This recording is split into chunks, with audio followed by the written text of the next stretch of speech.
To make a giraffe, we're going to leave about 1 inch uninflated on your balloon. Come to the other end. I usually make 2 bubbles. You want these to be about 1/2 inch a piece.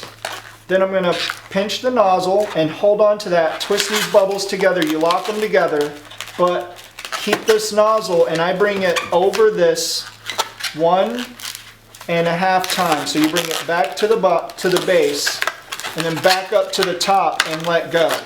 So it looks like there's a tongue, and what that does is it pulls the center of these in so you don't have to go so far around. These are the lips for the giraffe. You'll see later we use them for the horse and the seahorse as well. I make a 2-inch bubble for the head, followed by 2 pretty good size 1-inch bubbles for the knobby things on top of the head, which you lock, twist together. Then you can let go and keep it all in place. Depending on what you have left, sometimes I'll stretch this to make it longer.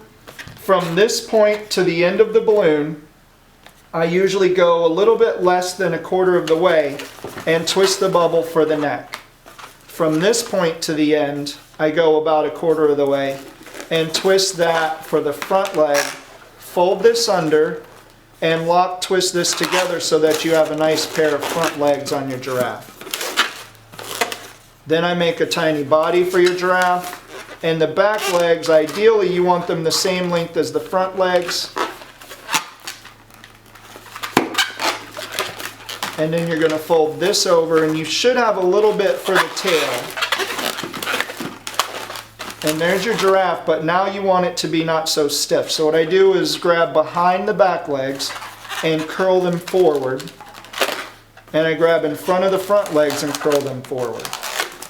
I grab the base of the neck from the front and behind the head at the top of the neck and pull it down and squeeze the top and bottom to give it a more natural looking shape and feel.